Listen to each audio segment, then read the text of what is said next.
Peut-être je terminerai pour introduire Damien Connery. J'introduirai Damien Connery, donc je terminerai. Voilà. Eric, oui, et puis moi j'introduis. Bien, bonjour à tous. On va commencer, ça va faire venir les amateurs de café et de jus d'orange. Donc, merci à tous d'être venus à cette journée régionale de l'obésité. C'est une journée maintenant qui est, on peut dire, rituelle, puisqu'elle a lieu tous les ans et avec un succès qui ne se dément pas. Donc, au nom du CSO, eh bien, je vous remercie, nous vous remercions d'être fidèles à cette journée. Donc c'est une journée qui, comme vous l'avez vu, sera riche, qui va aborder de nombreux aspects de l'alimentation, de l'épidémiologie, de la thérapeutique, et on espère qu'elle sera interactive. Surtout, ne vous bridez pas dans vos questions, c'est l'intérêt de ces journées. Donc je vais donner la parole à Claire Jandel, qui, comme moi, et Antoine Avignon et David Noca, que je vous prie d'excuser puisqu'il est retenu outre-mer. Donc, non, il va venir. Ah, il va venir finalement. Ah bon, il a pris son hélicoptère privé. Très bien. Merci. Bonjour à tous et merci effectivement d'être présents. Pour compléter les propos d'Éric sur cette journée, moi je voudrais particulièrement remercier Madame Vidal ici présente pour l'organisation logistique de cette journée qui est toujours très bien organisée et qui, j'espère, dans le contenu, va vous satisfaire sur les informations que vous allez obtenir. Voilà, donc Antoine va introduire le premier topo. Oui, donc à mon tour de vous remercier d'être là pour la problématique de l'obésité, qui est une problématique, comme vous le savez, importante dans la société. Donc Claire l'a dit, Marine est la cheville ouvrière de l'organisation de ces journées. Donc on la remercie vraiment. Et on remercie aussi le professeur Ziegler de s'être dépassé, Supagro de s'être dépassé. Il va se dépasser dans sa présentation, ça on n'a pas de doute, mais il s'est aussi déplacé pour se dépasser. Supagro de nous accueillir dans ses locaux, ce qui me semble important symboliquement, puisque l'alimentation dans sa globalité, l'agronomie, concerne l'obésité. L'obésité est une problématique complexe, multifactorielle, qui fait intervenir de nombreux éléments. Et donc, je crois qu'on est ravis de se retrouver en ces locaux et en ce bel amphithéâtre. Et je vais introduire tout de suite le premier opérateur, décidément, c'est le premier intervenant, qui est justement des locaux ici et qui représente à la fois Supagro, mais aussi la chaire UNESCO Alimentation du Monde, la chaire Alimentation du Monde de l'UNESCO. Donc l'UNESCO, vous savez, c'est les Nations Unies et sciences, culture, éducation. Et là aussi, qui va nous donner un petit regard, je dirais, enfin un petit ou un grand regard transversal sur la transversalité un petit peu que peut avoir cette problématique de l'obésité. Et je lui laisse donc la parole immédiatement. Merci beaucoup.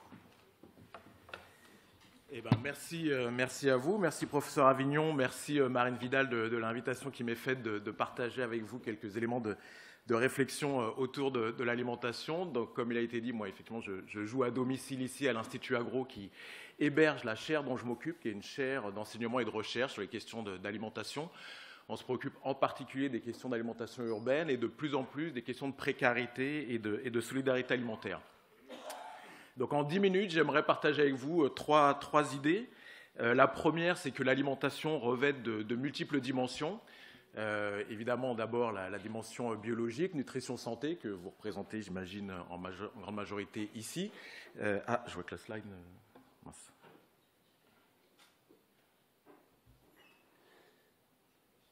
Alors, excusez-moi.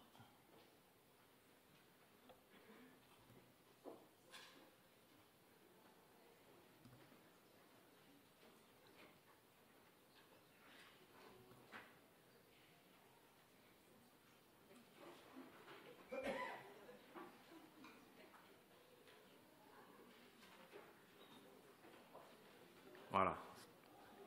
Donc voilà, de multiples dimensions. Donc je parlais de la première dimension biologique, de questions de nutrition santé, mais manger, ça n'est pas que se nourrir.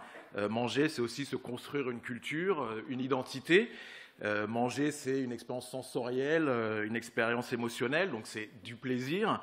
Et puis, c'est aussi une expérience sociale, notamment quand on va faire ses courses, à travers le repas partagé avec ses compagnons, avec ses copains, avec ceux avec qui on partage le pain.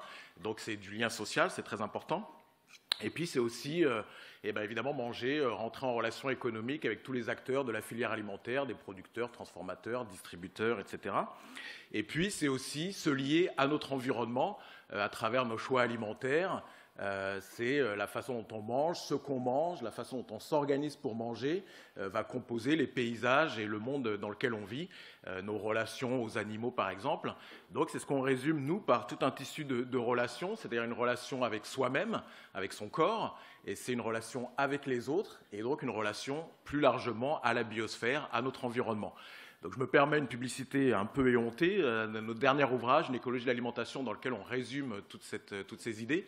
Je vous en parle d'autant plus facilement qu'en fait, il est accessible également en ligne gratuitement, donc n'hésitez pas. Deuxième idée, c'est celle des environnements alimentaires. L'idée qu'on est pris dans nos habitudes, dans nos comportements alimentaires, dans des environnements qui sont au moins de trois ordres.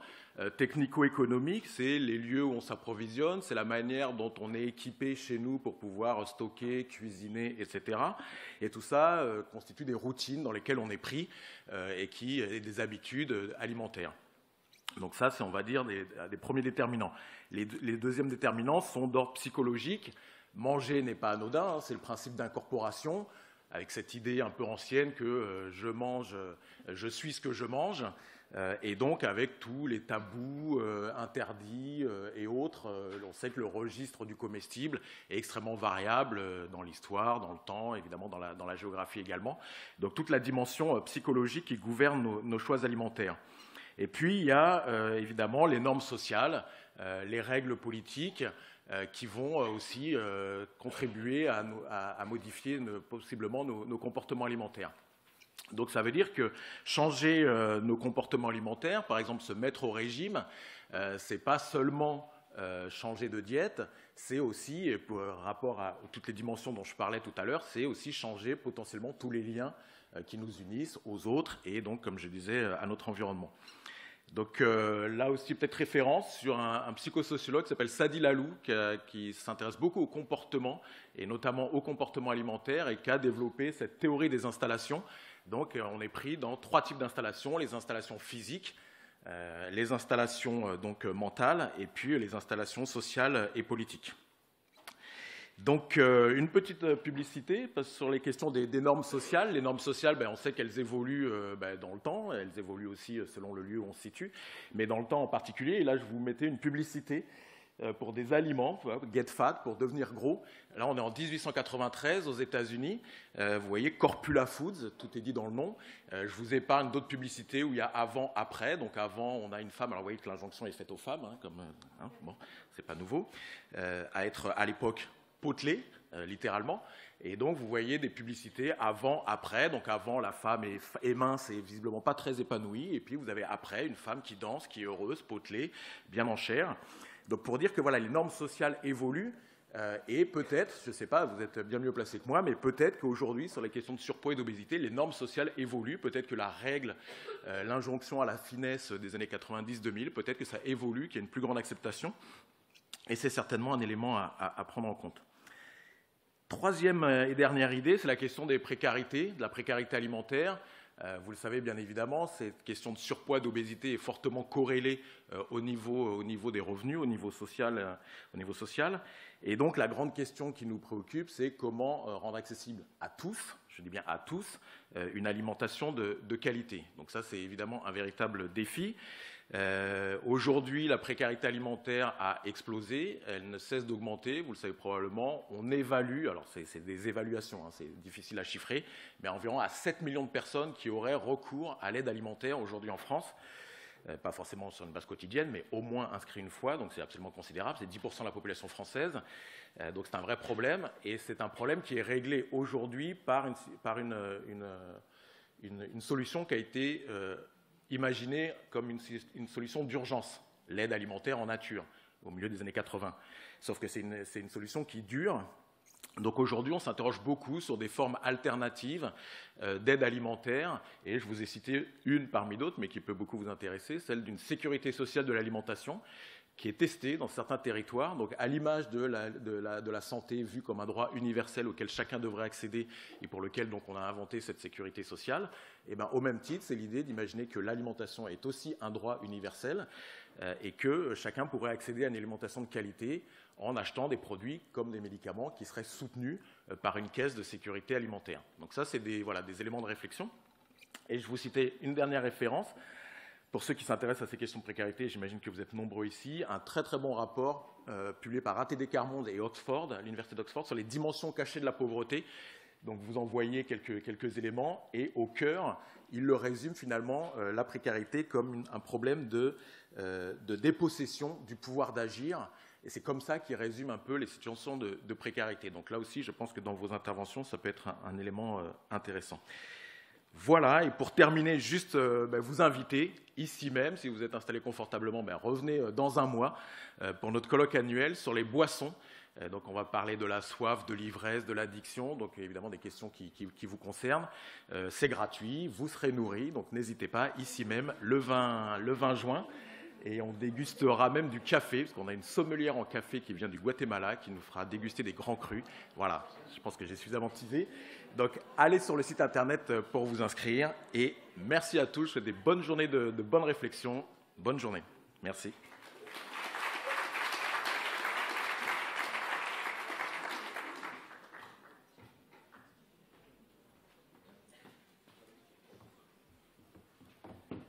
Merci pour cette intervention qui inaugure très bien cette journée en voyant tous les aspects culturels, sociaux et scientifiques donc, de l'alimentation et d'une de ses complications lorsqu'elle n'est pas bonne, qui est l'obésité. Donc on va rentrer justement dans le cœur du sujet, l'obésité, l'épidémiologie, donc avec la présentation d'une enquête nationale qui est connue, Aubépine-Roche, et qui va donc, dont les résultats vont être présentés par le docteur Annick Fonbonne, médecin épidémiologiste de l'INSERM à Montpellier. Bonjour, merci. Il faut que je trouve ma présentation, excusez-moi. C'est ça. Allez hop. C'est bon. Bonjour messieurs, dames, merci d'être ici à cette journée du CSO sur l'obésité.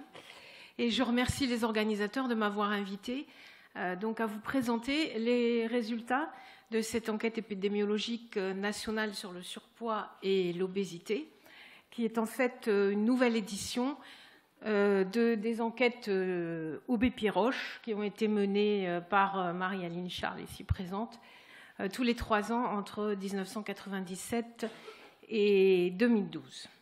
Donc, le commanditaire de cette enquête actuelle, donc, qui est ce qu'on appelle Aubépine 2020, puisque les questionnaires ont été envoyés en 2020, c'est la Ligue contre l'obésité. Donc, je vais en dire quelques mots. C'est une association qui a été créée en 2014, dont l'un des cofondateurs est le professeur David Noka, donc, qui fait partie du CSO.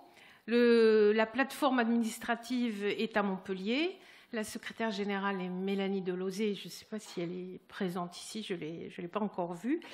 Le directeur aujourd'hui est monsieur Ursulé. Et donc, vous pouvez voir que les objectifs sont ceux on peut dire d'un plaidoyer pour mieux accepter l'obésité, en même temps que d'essayer évidemment de mettre en place des actions, aussi bien au niveau politique qu'au niveau des individus, pour prévenir le surpoids ou pour prendre en charge l'obésité. Et la Ligue contre l'obésité a ouvert dans un quartier un peu défavorisé de Montpellier, la Paillade, un centre de santé qui est orienté, on va dire, vers la prévention et la prise en charge de l'obésité. Bon, si vous voulez avoir plus de renseignements, il y a un site internet assez complet sur cette ligue. Alors, je fais partie de son conseil scientifique, et donc voilà, moi là-bas, c'est moi là-bas. Donc, je suis épidémiologiste à l'INSERM et je fais partie aussi du comité scientifique de l'étude OBEPI 2020 avec Patrick Tougnan, qui est professeur de pédiatrie à Paris, et David Noka, que j'ai déjà cité. Donc, sans plus attendre, je vais vous donner quelques mots de la méthodologie de l'enquête 2020. Donc, l'enquête a été confiée à un institut de sondage, donc au DOXA. Je ne sais pas si j'ai une petite... peut-être un... de flèche. Je ne sais pas s'il y a une petite flèche, mais bon. Donc, c'est Odoxa qui a réalisé l'enquête. C'est donc une enquête qui est faite sur un échantillon représentatif des Français par la méthode des quotas, qui est celle qui est utilisée par les instituts de sondage. Je pense que tout le monde est à peu près au courant maintenant comment ça se passe. Donc on essaye de représenter la population française sur un certain nombre de caractéristiques, l'âge, le sexe, la catégorie socio-professionnelle, le lieu d'habitation, la région, le niveau d'éducation, etc. Donc dans cette enquête, ça s'est réalisé par Internet maintenant, donc on envoie un questionnaire à un panel et il y a des gens qui répondent au panel. Il y a eu 12 000 personnes à peu près qui ont répondu, mais je dois dire tout de suite que je vais présenter uniquement les résultats chez les adultes, donc à peu près 10 000 personnes, parce qu'on a des doutes sur la représentativité de l'échantillon des enfants qui est assez faible. Et dans les classes d'âge très très petites, il y a vraisemblablement des biais de réponse ou des non-répondants. Voilà, donc associé donc au questionnaire Internet que les gens donc, ont reçu fin 2020, au moment de la pandémie, c'était pas très très très facile, mais bon, il y avait cette notice explicative pour la prise des mesures, de l'auto-mesure, ou de la taille, du poids et du tour de taille. C'était la base de l'enquête. Et cette notice explicative, c'est exactement la même que celle des enquêtes OBEPI qui ont été réalisées donc, auparavant. Donc là, j'en dis un petit mot. Donc, ces enquêtes étaient à l'initiative de l'INSERM et de l'Assistance publique Hôpitaux de Paris. Marie-Aline faisait partie du comité scientifique avec Evelyne Echevège et Arnaud Badevant. C'était donc Roche qui amenait le financement et l'institut de sondage, puisque c'était aussi une enquête sur un échantillon par quota, était la Sofres, avec en particulier son panel, enfin plus particulièrement son panel sur la santé, qui est Kantar Health. Et les enquêtes ont été là envoyées par questionnaire par la Poste. C'est une autre époque hein, quand même. Et puis les retours étaient... en gros, il y avait 20 000 personnes à chaque enquête qui répondaient. Voilà. Donc, on va passer au résultat principal de l'enquête OBEPI 2020, la prévalence de l'obésité chez l'adulte. Donc, vous avez ici, dans la partie gauche de la diapo, les résultats de l'enquête OBEPI 2020. Et dans la partie droite, on les a mis au bout des enquêtes OBEPI antérieures pour voir un petit peu les évolutions. Donc en 2020, on a à peu près 30% des Français qui sont en surpoids et 17% qui sont obèses, avec 2% d'obésité massive, ce qui est quand même assez important. Et combiné, le surpoids et l'obésité font presque 50% de la population française. Quand on regarde donc l'évolution par rapport aux enquêtes OBEPI antérieures, on s'aperçoit que quand on considère surpoids et obésité ensemble, c'est la ligne du haut en noir, on a un plateau. Et le plateau avait été un petit peu constaté dans les enquêtes 2009-2012 d'OBEPI.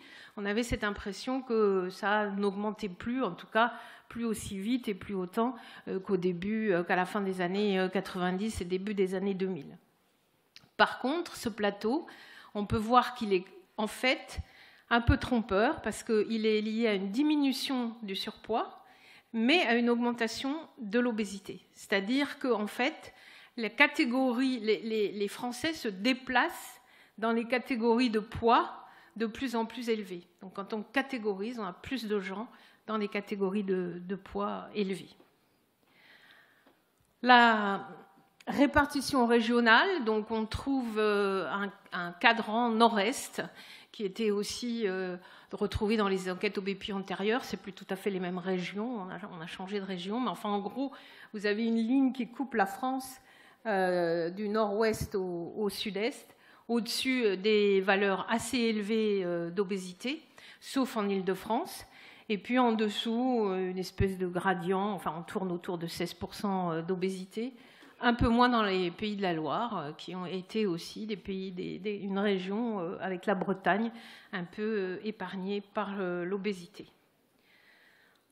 Autre facteur associé à l'obésité, c'est le sexe. Donc là, on a en 2020, on a une prévalence de surpoids et d'obésité chez les hommes combinés, qui est supérieure à celle qu'on voit chez les femmes. Mais par contre, si on regarde que l'obésité, les femmes ont une prévalence d'obésité plus grande que les hommes. Et c'est effectivement ce qu'on retrouve aussi dans les enquêtes OBEPI antérieures, avec un croisement, c'est-à-dire jusqu'en 2003, les femmes étaient moins souvent obèses que les hommes. Et entre 2003 et 2006, on voit le croisement des courbes avec les femmes qui sont toujours un peu supérieures. Néanmoins, on a une augmentation assez nette chez les hommes aussi de l'obésité. On a l'impression que ça se rapproche, mais là, on ne peut pas encore vraiment conclure. Il faudrait des enquêtes OBEPI ultérieures. En fonction de l'âge, bon, ça, il n'y a rien d'extraordinaire. Plus on vieillit et plus on grossit, en général. Donc, les gens les plus jeunes sont plus souvent des gens qui ont un poids normal. Et puis, les gens les plus âgés, ils sont plus dans la catégorie surpoids ou obésité.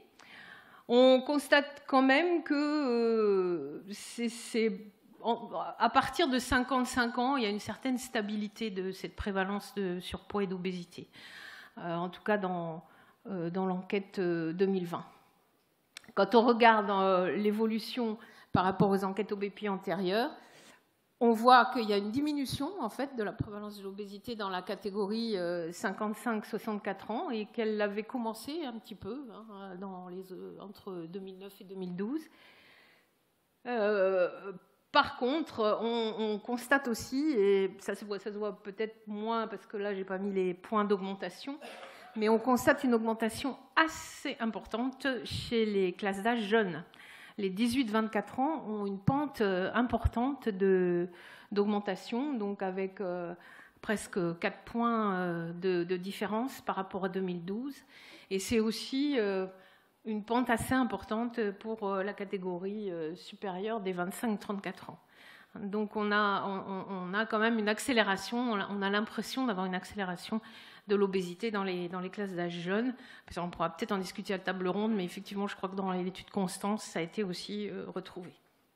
Donc ça, c'est un petit peu inquiétant. Le dernier facteur que je vais présenter comme associé à l'obésité, c'est comme disait Damien, c'est assez classique. Il y a plus d'obèses. Il y a une relation inverse, on va dire, entre l'obésité et le niveau socio-économique, la qualification.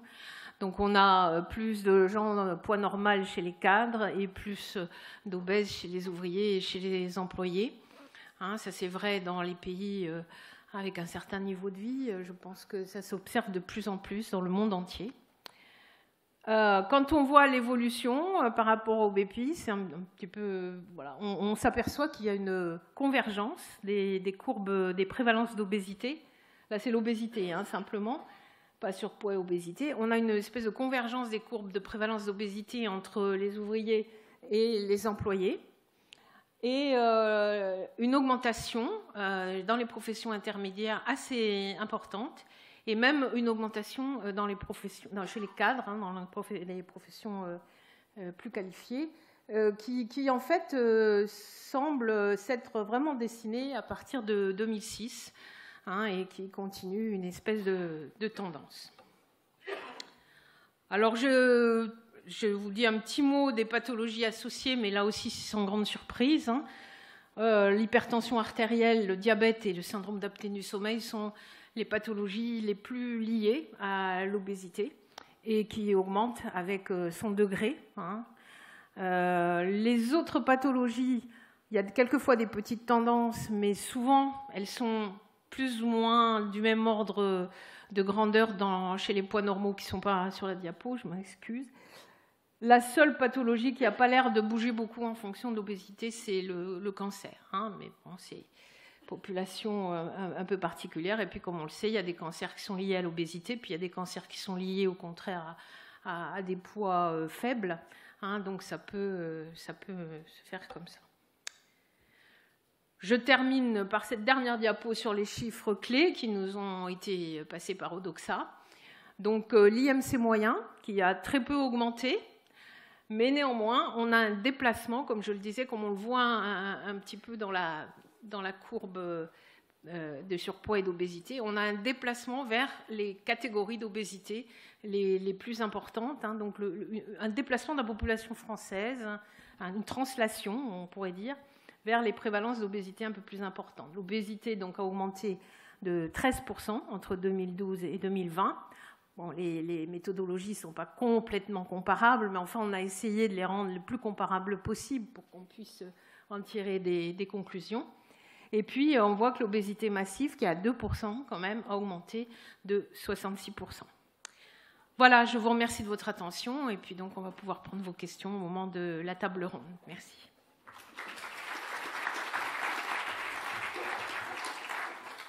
Merci pour cette présentation, effectivement, qui va soulever beaucoup de questions.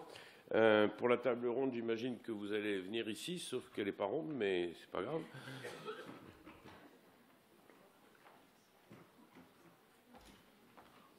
Donc, va rejoindre Annick Fonbonne, donc le professeur Olivier Ziegler, qu'on remercie d'être venu de Nancy. Madame Mélanie Deloz, qui est secrétaire générale de la Ligue contre l'obésité, et le docteur Marie-Aline Charles, médecin épidémiologiste, qui est à la source, on peut dire, d'Obépi, du moins une des fondatrices. Donc, Olivier, peut-être des remarques sur cette enquête Obépi. Qu'est-ce que ça soulève comme remarque? La première, c'est que je remercie énormément, de la part de la communauté scientifique et médicale, la LCO, d'avoir eu l'initiative de refaire Obépi, parce que c'était un peu le thermomètre de l'obésité en France, et c'était quand même terrible que ce soit arrêté en 2012. Alors ensuite, est-ce qu'il y a des surprises? Je crois qu'un des éléments marquants, c'est qu'on constate qu'effectivement, comme dans d'autres pays, et c'est ce qu'on dit au niveau international, que l'obésité sévère, voire les classes 3, augmente plus. Ça, c'est un grand sujet de préoccupation, à la fois sur les mécanismes et sur les conséquences.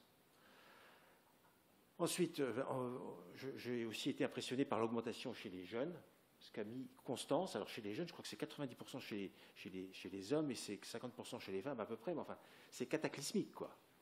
Alors on nous dit l'obésité stabilisée, mais quand on regarde les groupes à risque, donc les jeunes, les gens en situation de précarité économique ou qui sont en situation de difficulté sociale au sens large, ça galope l'obésité. Et puis enfin, dernier point, on n'en parlera peut-être pas parce qu'on n'a pas parlé des enfants ici, mais quand on voit l'étude Val-de-Marne et qu'on voit pendant la période Covid, on a une augmentation de 1 ou 2 points, alors je ne sais plus, j'ai réussi à par cœur, mais enfin, quand on voit les chiffres, c'est saisissant, quoi. C'est en 3 ans, l'effet Covid chez les maternelles, les 4-5 ans, elle est extrêmement forte. Donc on est devant un monde qui bouge, et je crois que la stabilité de l'obésité, c'est comme un peu la courbe du chômage, elle augmente peut-être moins vite, mais enfin, elle ne redescend jamais. Donc c'est vraiment un sujet d'inquiétude, et je crois que j'ai assez parlé, je passe la parole maintenant à Oui, donc effectivement, ces chiffres sont effrayants par cette progression, on a l'impression qu'elle est sans fin. Tu l'as dit, il y a une connotation sociale en comparant au chômage. La courbe du chômage a tendance à baisser quand même, donc c'est plutôt un bon signe. J'espère que l'obésité, ça va suivre. Donc Marie-Aline Charles, qui est épidémiologiste, quelques remarques sur cette connotation sociale, on pourrait dire presque politique, parce que quand on voit les cartes, par moment, on a l'impression qu'il y a un électorat en plus qui se cale sur le... Alors oui, sur cet aspect social, moi ce qui m'a frappé en regardant les dernières courbes, mais qu'on voyait déjà un peu initiées dans les premières enquêtes au BEPI, c'est vous dites là, vous venez de le répéter, le gradient social, c'est les gens en situation de précarité. Et si vous regardez bien la courbe, en fait, c'est beaucoup plus que les gens en situation. Le gradient social, on a l'impression qu'il y a presque que la catégorie des cadres qui arrive vraiment à limiter la progression de l'obésité. Alors, on avait même l'impression dans les premières enquêtes au BEPI que c'était presque stabilisé, ou ça augmentait vraiment beaucoup plus doucement. Là, il y a peut-être l'effet confinement. Enfin, ça continue à augmenter, mais quand même nettement moins que dans les autres classes. Mais si vous regardez les professions intermédiaires, l'augmentation de la prévalence, elle est aussi importante que chez les employés, chez les ouvriers, etc. Donc je pense qu'il faut qu'on fasse attention, le gradient social. Alors c'est vrai que les extrêmes, puisque vous dites que les extrêmes se voient plus, les obésités extrêmes se voient plus dans les catégories les plus défavorisées, mais il est vraiment très général, et on a vraiment l'impression qu'il faut vraiment être dans une situation financière ou d'éducation importante et élevée pour arriver à résister à cette pression. Moi, c'est vraiment l'impression que j'ai. La partie obésité de l'enfant, alors, c'est sûr que l'obésité de l'enfant, depuis qu'on la mesure vraiment, depuis les années 60, elle augmente régulièrement. Donc, sachant qu'il y a quand même, c'est une maladie chronique, c'est pas étonnant que la pression continue à augmenter chez les adultes, parce que ce qui s'est passé dans l'enfance, le poids moyen des enfants a augmenté régulièrement depuis les années 60, et ça continue à alimenter ce qu'on voit chez l'adulte. Alors, c'est vrai qu'il y a quelque chose qui m'intrigue un peu, c'est que depuis les années 2000, on dit que l'obésité de l'enfant, en tout cas là où on la mesure le plus, c'est-à-dire dans la tranche 5-10 ans, c'est un peu stabilisé. Donc, quelque part, alors il faut faire des projections un peu générationnelles. C'est pour ça que dans les dernières enquêtes au BEPI, j'essayais de suivre ce qui se passait par génération. Je me disais que ça finirait par se ralentir à partir des enfants qui avaient 5-10 ans dans les années, à partir du moment où on a commencé à stabiliser. Donc, cela devrait arriver maintenant, rentrer dans la classe des adultes. Ceci dit, quand on regarde ce qui se passe chez l'adolescent, on voit que alors que ça s'est stabilisé dans cette tranche 5-10 ans, on voit que ce n'est pas vrai chez l'adolescence. Donc moi j'ai l'impression qu'on a peut-être réussi, ou quelque part les facteurs qui promouvaient une partie de l'obésité importante chez les enfants ont peut-être été un peu jugulés ou plus maîtrisés par tout un tas de facteurs, mais que ce n'est pas vrai chez les adolescents. Et que l'adolescence reste, et pour moi, pour l'instant, c'est une période probablement assez à risque. On sait que l'adolescence, c'est souvent une sédentarisation des comportements, en particulier chez les filles, qui doit favoriser ça. Et puis après, je ne sais pas si je continue à parler, mais j'ai encore une chose à dire, c'est que quand vous dites l'obésité, elle ne descend jamais, en fait, c'est vraiment un sujet qui m'intéresse. L'obésité, il y a une transmission intergénérationnelle qu'on a bien démontré maintenant. Donc, du fait du surpoids qui a augmenté chez les jeunes, il va y avoir une transmission d'une susceptibilité accrue à l'obésité chez les générations suivantes. Pendant un certain temps, je crois que dans les expérimentations animales, quand on met un stimulus avant la conception, il faut attendre au moins 3 générations pour voir que ça disparaît. Donc, ce stimulus, si on se dit que depuis les années 60, en fait, on a vécu dans une situation d'abondance alimentaire, il est là et il va continuer forcément pendant plusieurs générations. Donc, si on veut faire quelque chose, il faut vraiment que l'environnement... On va être tous plus susceptibles, probablement. On est tous plus susceptibles que l'ont été nos grands-parents. Donc il faut encore moins de pression environnementale après dans notre vie pour arriver à juguler cette progression. Donc voilà mes réflexions. Merci. Tu ne l'as pas abordé dans l'enquête, mais ce qu'on remarque aussi, c'est sur le plan géographique, c'est des régions de relativement forte immigration, où il y a beaucoup d'obésité en France. Est-ce que ça a été abordé dans l'étude au BEPI, les origines ethniques ou culturelles et leur rôle possible sur cette augmentation de la prévalence et de l'incidence de l'obésité ? Non, on n'a pas regardé le facteur culturel, ethnique, immigration, etc. Après, bon, c'est vrai et c'est pas tout à fait vrai. Par exemple, c'est sûr qu'il y a des départements en France où il y a beaucoup d'obésité et où il y a beaucoup d'immigrés. Mais le sud de la France est une région où il y a beaucoup d'immigration aussi. Et finalement, les prévalences d'obésité ne sont pas excessives par rapport aux autres régions. Alors, on pourrait dire peut-être qu'en Bretagne et Pays de Loire, où il y a assez peu d'immigrés, je crois, c'est peut-être pour ça qu'il y a moins d'obésité. Mais à mon avis, c'est quand même beaucoup plus complexe que simplement l'immigration.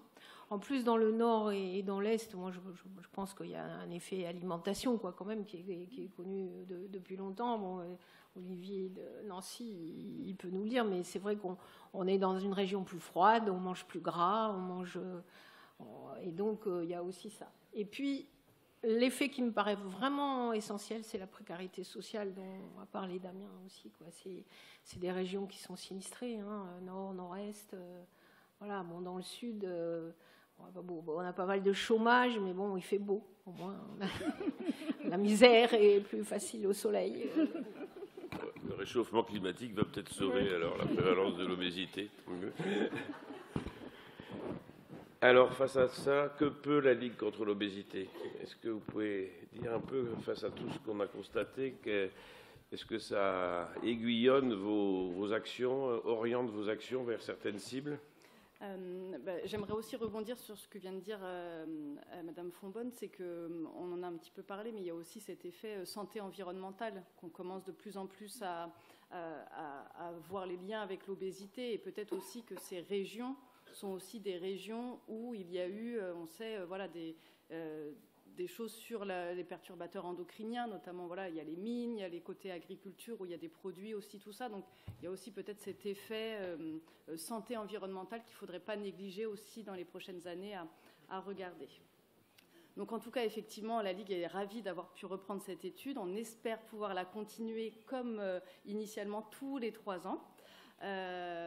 Pour la prochaine année, on aimerait même, si possible, y intégrer les DOM-TOM, parce qu'effectivement, il y a pour l'instant très peu d'études sur la prévalence de l'obésité dans les DOM-TOM. Donc maintenant, Internet nous permettrait peut-être de déployer ça dans nos départements d'outre-mer. Donc voilà, on espère pouvoir vous présenter ça les prochaines années. Et du coup, quelles sont les actions possibles de la Ligue contre l'obésité?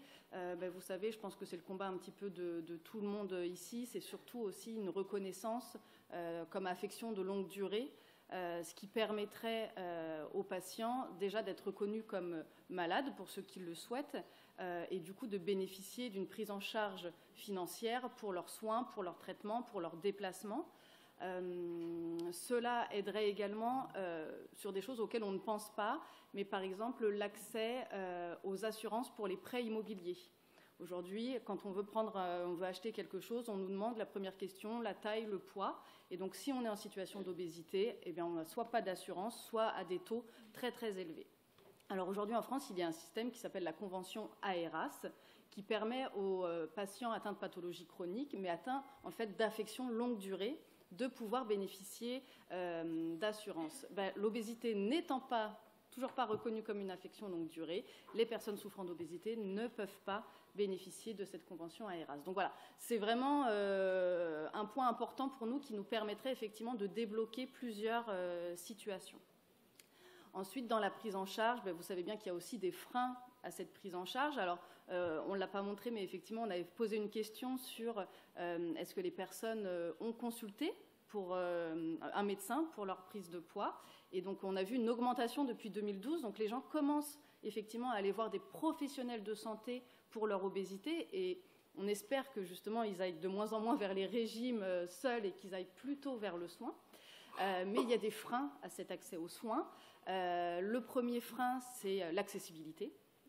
On a fait beaucoup d'efforts en France sur l'accessibilité des personnes en situation de handicap. Et la Ligue aimerait effectivement qu'il y ait aujourd'hui des critères aussi sur l'accessibilité des personnes souffrant d'obésité. Parce qu'aujourd'hui, si les patients ne vont pas chez le dentiste, c'est parce qu'ils ne peuvent pas se déplacer jusque là-bas, ils ne rentrent pas dans les fauteuils de la salle d'attente et surtout, ils ne rentrent pas sur le fauteuil du dentiste, par exemple. Donc ça, c'est vraiment le premier frein qu'on aimerait pouvoir travailler. Le deuxième frein, c'est bien sûr financier. On a vu, il y a quand même un grand lien précarité et obésité. Et aujourd'hui, on parle d'un triptyque de prise en charge qui est diététique, psychologique et activité physique adaptée. Et aujourd'hui, ce triptyque n'est pas remboursé par la sécurité sociale. Donc on a vraiment un frein financier pour cette prise en charge. Et le troisième frein qu'on a pu soulever, c'est l'accès au premier recours. Les médecins généralistes, c'est la porte d'entrée des patients pour pouvoir discuter de cette maladie.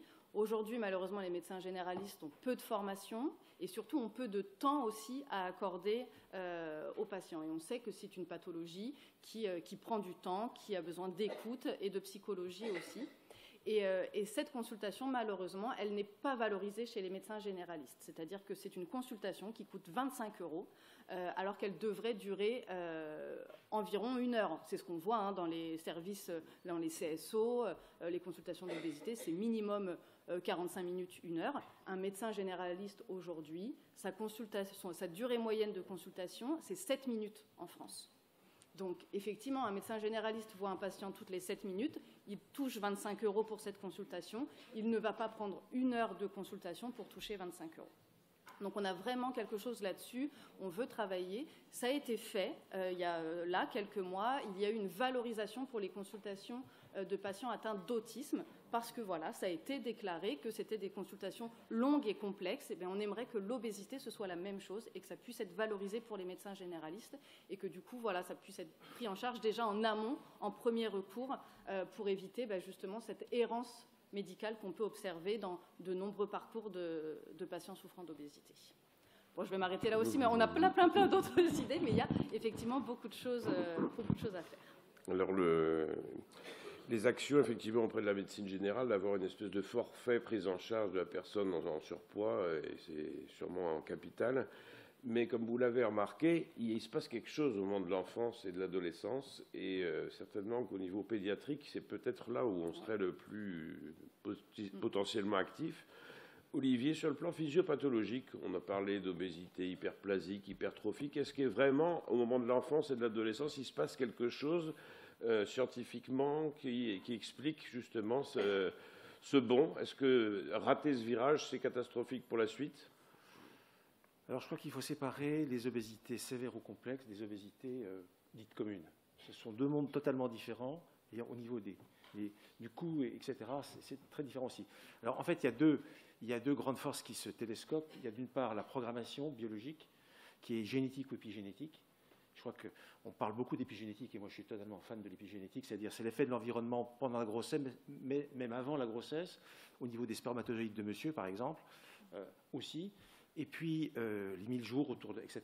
J'insiste pas là-dessus. Cette programmation biologique, elle est extrêmement puissante. Elle doit concerner beaucoup de gens qui ont été sélectionnés au cours des siècles. Puis deuxièmement, il y a un environnement toxique au sens le plus général du terme. Alors moi, je travaille un peu en pédiatrie depuis quelques années. Je remarque que les obésités sévères de l'enfant ou de l'ado, moi je vois plutôt des ados, eh bien, elles sont beaucoup plus fréquentes quand il y a des problèmes psychosociaux graves. Je parle de carence affective, je parle d'abandon, de familles fracassées, etc. Donc c'est tout ça qui a changé. Et donc ensuite, il y a l'environnement activité physique et alimentation qui a aussi totalement changé dans le sens d'une sédentarisation et d'un accès facile à des aliments ultra transformés. Donc tout ça fait que les gens qui sont susceptibles à l'obésité, qui sont dans des situations familiales difficiles, ils ont vraiment tout pour prendre du poids. Et ils en prennent.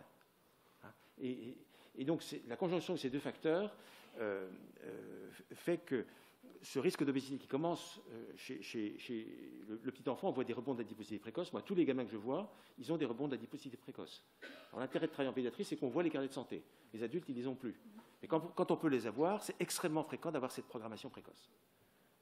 Et donc, alors maintenant, en manque de preuves, il nous faudrait effectivement des marqueurs pour tenter de voir à quel moment on pourrait avoir un excès du nombre des préadipocytes, des cellules souches qui viennent des préadipocytes, puis adipocytes. Si on était capable d'évaluer la capacité adipogénique du tissu adipeux, on ferait un grand progrès dans la prévention. Mais il ne faut pas oublier qu'il y a aussi le cerveau, avec tous les facteurs psychosociaux qui agissent là-dessus, et que la programmation, elle peut toucher aussi le cerveau, et le contrôle du comportement alimentaire qui intervient très tôt, bien sûr. Donc c'est compliqué, mais on a, je crois, beaucoup avancé. Il y a un excellent rapport de l'OMS Europe qui vient de sortir, qui avec des beaux schémas, je vous engage à le trouver, il est parfait, et tout ça c'est maintenant mieux connu, mais on n'en est pas encore à la médecine personnalisée qui nous permettrait d'évaluer le risque globalement très tôt. Oui. Rajouter, quelque chose pour cette partie de programmation métabolique, c'est quelque chose sur lequel on travaille en ce moment sur Constance. Et tu disais qu'il y a plusieurs types d'obésité. Il y a les obésités qui se compliquent de maladies métaboliques et les obésités qui se compliquent moins de maladies métaboliques. Et dans ces aspects de programmation, il y a quelque chose qui me semble de plus en plus évident, c'est que les obésités qui sont associées à des petits poids de naissance, ou des enfants qui sont nés probablement prématurés ou qui sont nés avec une restriction de croissance intra-utérine, vont se compliquer beaucoup plus facilement de maladies métaboliques et en particulier de diabète. Or, c'est une information qui, pour moi, n'est pas assez utilisée, en particulier précocement chez l'enfant, chez l'adolescent, c'est l'adulte jeune, pour dépister plus tôt les anomalies métaboliques. C'est très différent chez les obésités qui sont liées à un gros poids de naissance, qui sont celles qui vont faire des obésités peut-être plus massives, mais en tout cas sur le plan métabolique, sur le plan diabète et hypertension artérielle, elles se compliquent, elles sont beaucoup moins compliquées. Donc dans ces aspects de programmation, il y a des choses, sans aller jusqu'à l'épigénétique, il y a des choses qui sont relativement simples, et bien sûr il faut disposer d'un carnet de santé, mais c'est quand même... Maintenant, enfin, les adultes de mon âge commencent à avoir des carnets de santé, parce que ça a été dans les années après-guerre. Hein, donc certains les ont conservés. On peut commencer, ou ils savent, peut-être s'ils sont nés prématurés, etc. On peut commencer à accéder à cette information, et c'est, je pense, quelque chose sur lequel il faudrait qu'on travaille plus. Et on va essayer de produire des informations à partir de Constance, parce qu'on a récupéré tous les carnets de santé pour pouvoir le documenter mieux. On est resté sur sa fin, si on peut dire.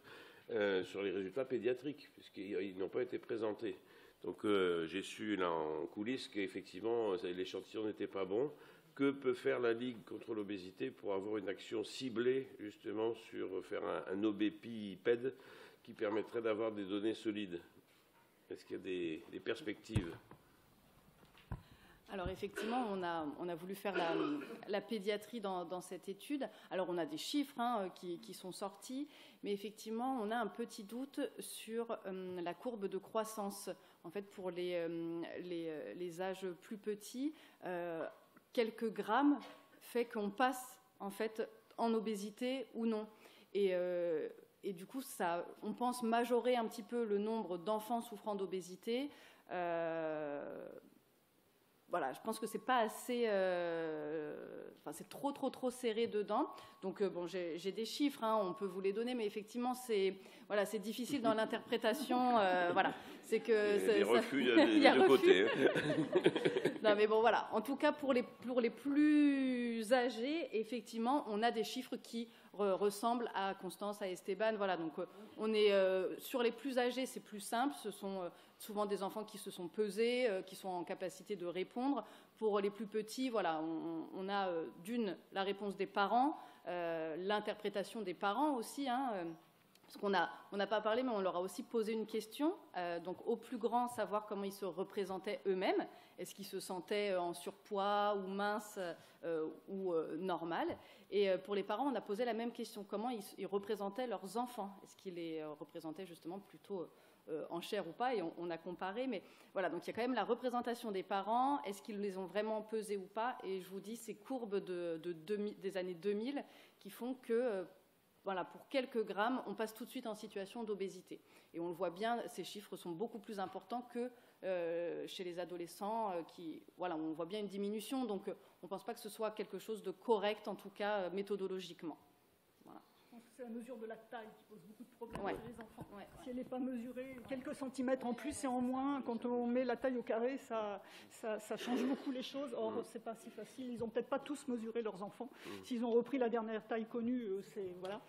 Donc, il me semble que pour la pédiatrie, l'IMC n'est pas... c'est pas les mêmes critères que pour l'adulte. C'est plus sur des déviations par rapport à une moyenne? Non, Enfin, c'est plus le... On a des seuils qui sont définis pour l'obésité de l'enfant, mais qui dépendent de l'âge et du sexe. Donc il faut vraiment les calculer. Et voilà, et c'est des tranches de 6 mois. Donc là aussi, une petite erreur dans l'âge, on peut se mettre sur la catégorie. Si on a 14 ans et 11 mois et qu'on se met sur 14 ans, ça peut être un peu différent. Et l'autre chose que je veux dire pour la mesure de l'obésité de l'enfant, les sources qui sont assez bonnes quand même, c'est ce qui se fait en santé scolaire. Et on a donc l'adresse fait des enquêtes de santé scolaire régulièrement. Alors, elle alterne la maternelle, le collège, et je ne sais plus si on a eu en primaire, je ne me souviens plus. Mais en fait, elle les fait un cycle, et du coup, ça nous permet quand même de suivre. Et là, ils mesurent, ils passent dans les écoles, et il y a une assez bonne représentativité. Donc, je pense que c'est d'assez bonnes sources. Bon, donc on est plein d'espoir pour une présentation l'année prochaine, alors de données pédiatriques robustes. C'est l'adresse qui décide de quand elle fait ses enquêtes. Bon. Très bien, peut-être on va laisser la parole à la salle. Si vous avez des questions auprès de nos orateurs et intervenants. Antoine, si vous pouvez donner le micro, s'il vous plaît.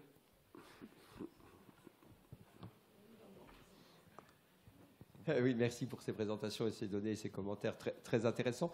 La répartition par région, alors finalement l'échantillon, 10 ou 11 000 personnes, est-ce que c'est à peu près la même chose que les enquêtes d'avant?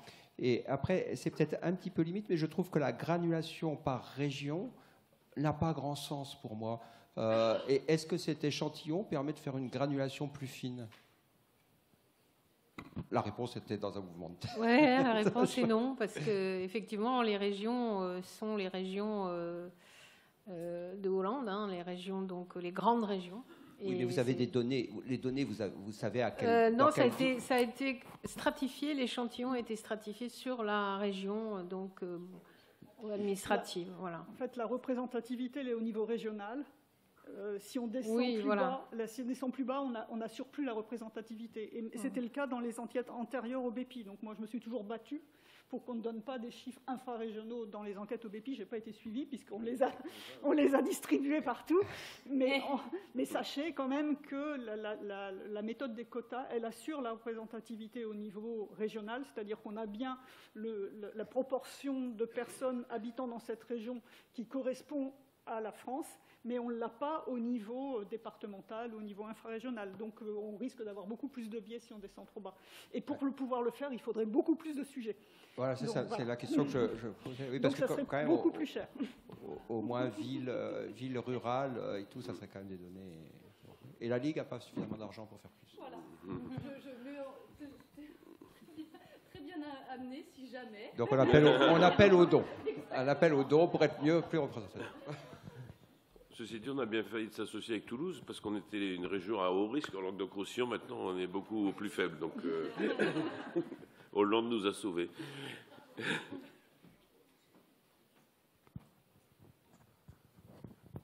Oui, bonjour, Daniel Apode, donc ARS Occitanie. Je rebondis, c'était exactement le sens de ma réflexion sur ce que viennent de dire le professeur Avignon ainsi que le professeur Renard.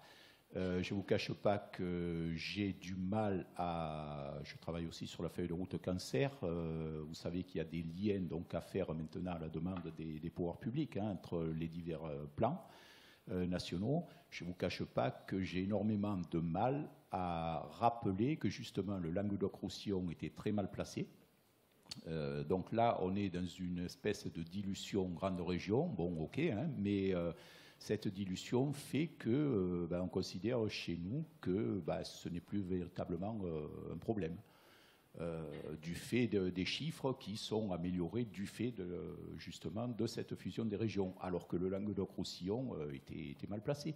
Et on a un certain nombre de départements qui sont parmi les plus pauvres de France. Et finalement, l'attractivité de la zone toulousaine fait que on s'est bien amélioré sur le papier, mais je peux vous dire qu'on ne s'est pas amélioré dans la réalité. J'en profite également pour poser une question. On parle on reste franco-français. Au niveau de la crise sanitaire, est-ce que vous pouvez nous faire un petit point sur ce qui s'est passé dans les pays étrangers? Est-ce que la dégradation a été la même ou est-ce que les pays étrangers ont mieux géré cette problématique? Merci. Olivier, est-ce que tu as des données? Je sais bien que Nancy va rejoindre la Bretagne, comme ça vous y aurez moins d'obèses, mais... Non, je n'ai pas d'éléments clairs. En tout cas, tous les experts du monde disent qu'il y a un télescopage entre la crise sanitaire et l'augmentation épidémique de l'obésité. Et que le phénomène les deux phénomènes se renforcent, dans les deux sens. Et ça a été des positions d'experts à tous les niveaux. Les Américains ont tiré peut-être les premiers à ce niveau-là. Ensuite, ça a été repris en Europe. Dans le rapport, ça y est. Donc, le lien, je crois qu'aucun pays n'a réussi à s'adapter suffisamment parce que, comment dire, la Covid augmente le risque de formes sévères d'obésité, y compris la mortalité. Et puis, d'autre part, le fait de se confiner, ça augmente les troubles du comportement alimentaire, l'impulsivité, la compulsivité alimentaire chez les gens qui ont déjà des TCA, et ça augmente les comportements sédentaires. Donc, en règle générale, ça a frappé ceux qui étaient déjà à haut risque, plus que les autres.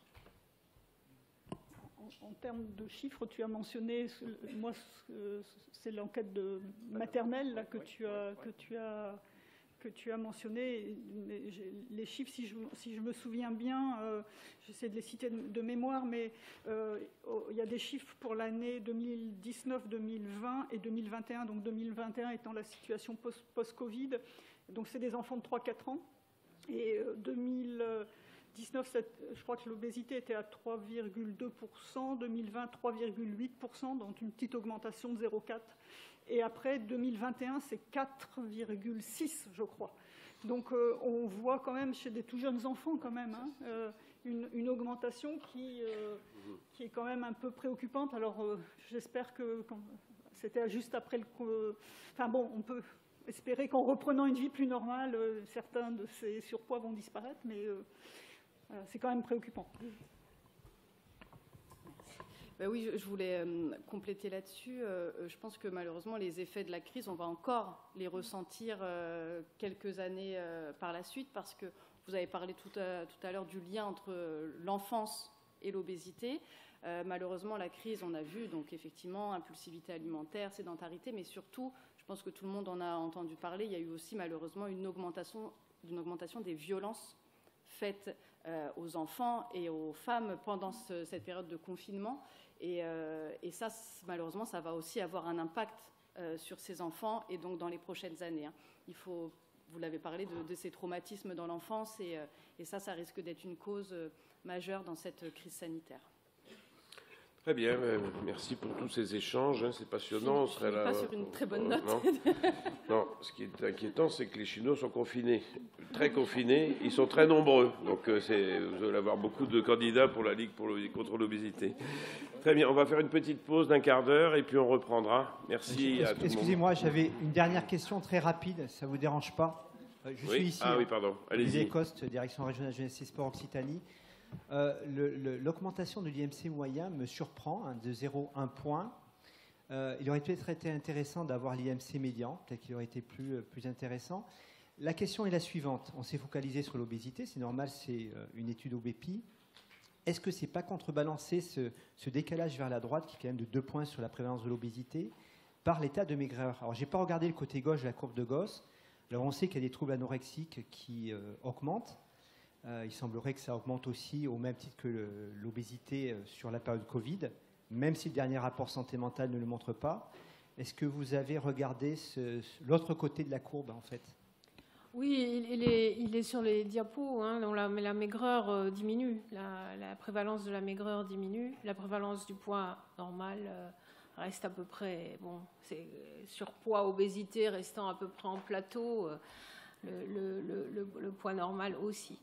Mais on constate quand même, ce que je vous disais, cette espèce de translation. Ça se traduit évidemment sur l'IMC, c'est un point, c'est pas grand-chose. Mais il y a une translation, les gens se déplacent de la catégorie maigreur à la catégorie poids normal, de poids normal à surpoids, obésité modérée, etc. Donc il il y a une espèce, les cases se remplissent comme ça, hein, en partant de la maigreur pour arriver à l'obésité. L'IMC a une distribution à peu près normale, donc je ne suis pas sûre que, franchement, en prenant la médiane au lieu de la moyenne, on ait une grosse différence. Mais enfin, effectivement, on pourrait le regarder. Ouais, on ne l'a pas regardé. Très bien. Merci beaucoup pour vos échanges. Et on se retrouve donc dans un quart d'heure, 10 minutes, un quart d'heure.